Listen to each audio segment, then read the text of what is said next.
I could see it being a rock fight. It's going to be a tight game, run the football, two hard-hitting defenses.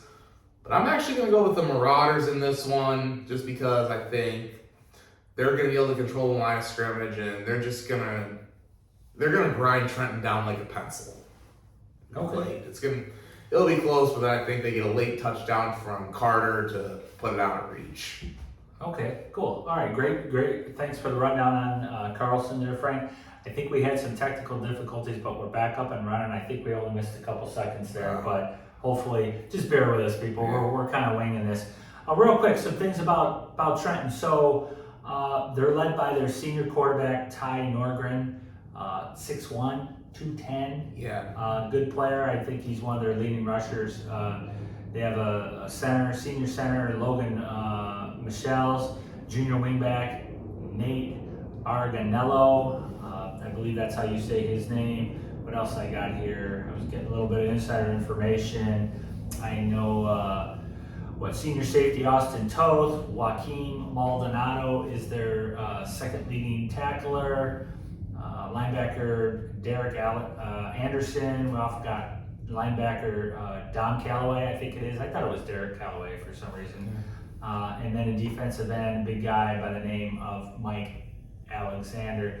Couple things real quick. In that first game, Norgren did not play in the first half. So, he was a little bit injured or whatever. And so he didn't play in the first half of that game. He's a, kind of an impact player. As part of their offense, which is the flex bone. Yeah. I'm not even sure what that is, other than I think it's, they run that out of a shotgun situation. I believe that is the case. Yeah, how they run that offense. They will run it out of the shotgun at times. I remember when I had them in week 2, and I watched a little bit of film when they played Chelsea back in week 1 on the line and shotgun. But they're gonna run a lot of option and stuff like that. Okay, and then I know that game as well, Mike Alexander, who I mentioned earlier, he only played in the first quarter of that game. He's back full strength as well. So I think you're going to see a little bit different Trenton team. I think they've gotten better as the season has gone on.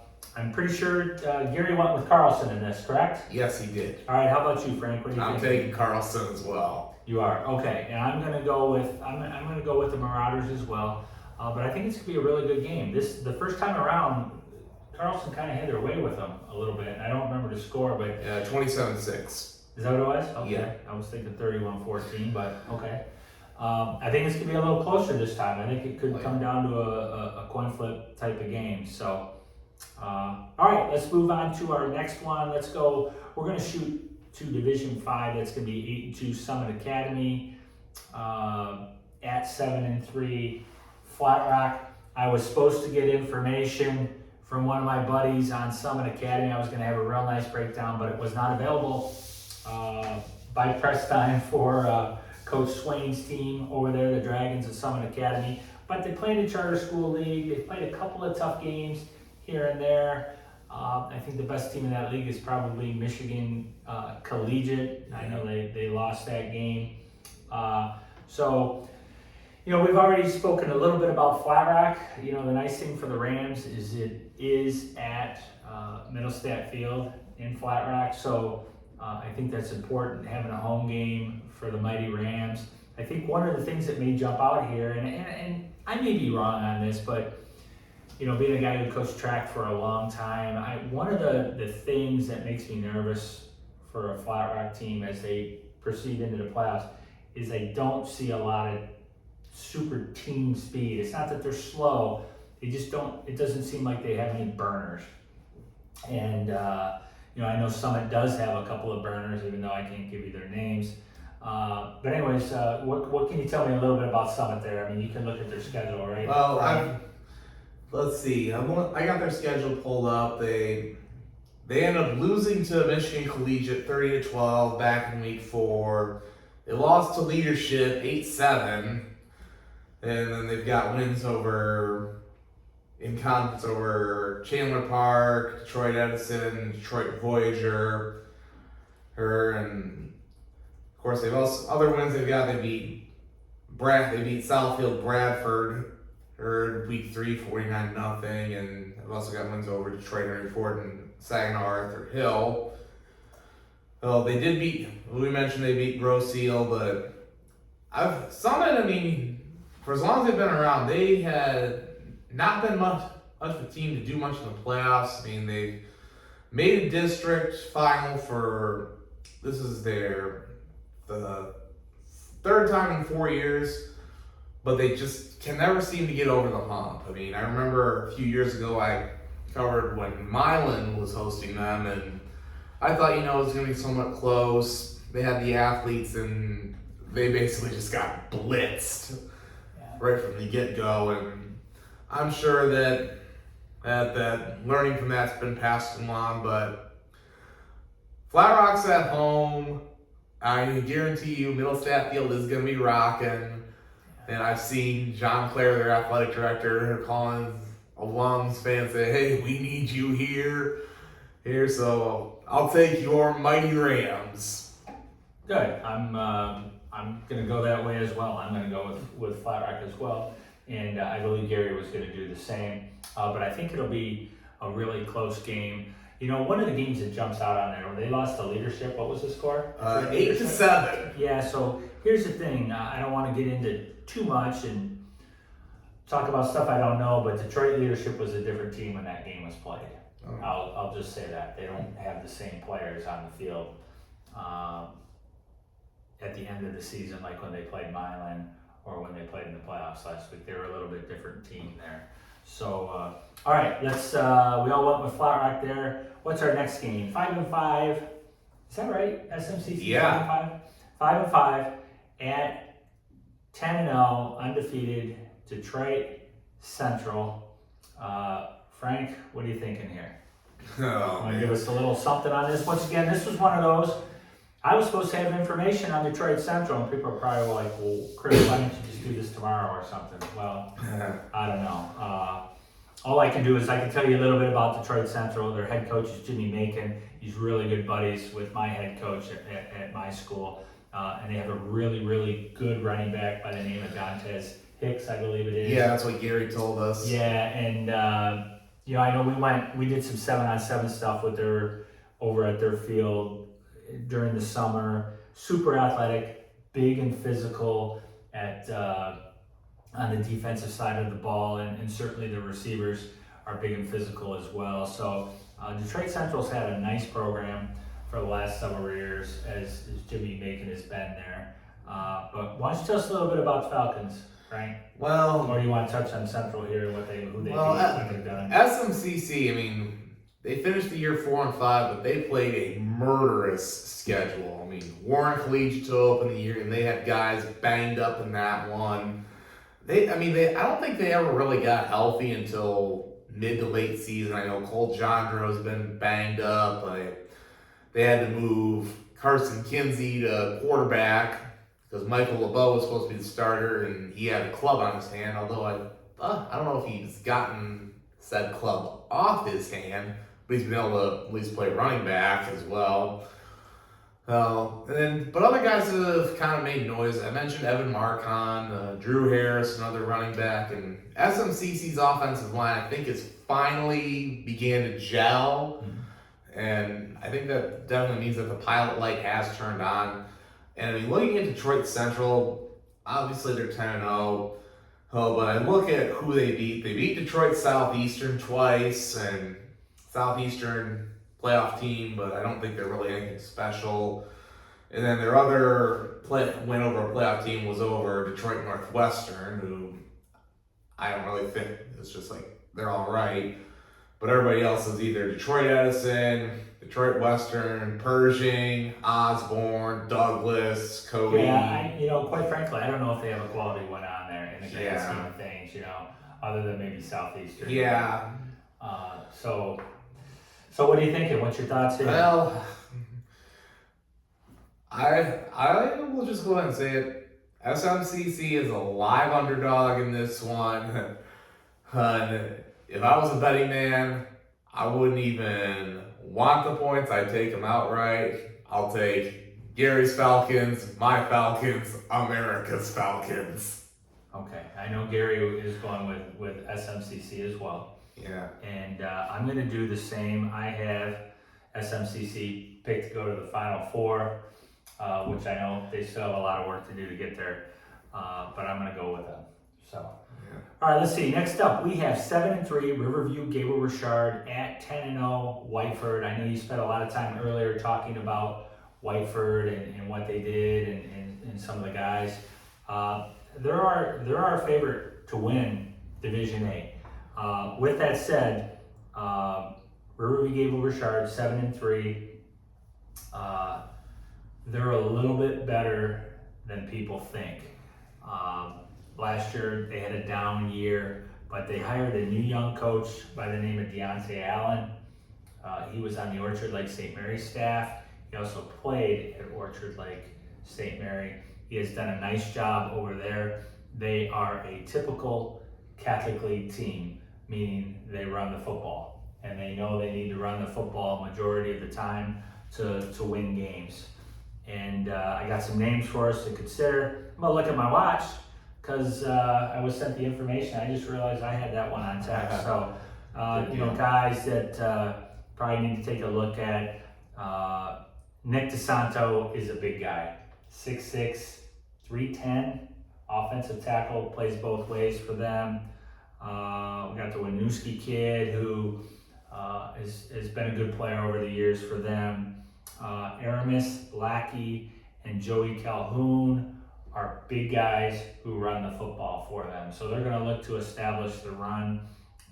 With all that said, do I think it matters? No, I don't. I think Whiteford wins this game. I don't think it's overly close, but they shouldn't underestimate the Pioneers of Gable Richard, and I don't think as long as Deontay's there and what I've seen, what he's done with them, they're going to be really good as long as he's there. Oh yeah. I mean, I think Riverview Gable Richard is pretty good. I mean, I was actually talking with a few people on Sunday. I pulled their schedule up. They don't really seem to have a quality win either. I mean, they have a quality loss to Bishop Foley. They lost by 1 point, 29-28. I believe that was a 2-point conversion to win the game. Yeah. At the end of the game. But I mean, here's their other wins. They beat Royal Oak Shrine 28-0. They lost to Carson City Crystal, who's also a playoff team. They beat Ann Arbor Gabriel Richard, which isn't really good that year. Went over Muskegon Heights. Went over Lutheran North. And wins over Cranbrook and Whitmore Lake, and they destroyed Melvindale AB&T in the playoffs. So, but like I've said, Whiteford is just on another planet, at least on an offensive standpoint. They're a machine. I think they're my favorite in D8, and Riverview Gable Richard's going to find out what it's like to play in the woods. So I'll take the Bobcats in this one. Yeah, I am, and Gary is as well. So, all right, that leaves us one game, and that is the Remax Masters game of the week, and that is 10-0 Tecumseh at 10-0 Riverview. That is the game you are going to be at for sure. I'm still not sure where I'm going, but I know you're going to be there. So if you guys want to cook a double cheeseburger for Frank, I'm sure he'd be willing to sample it.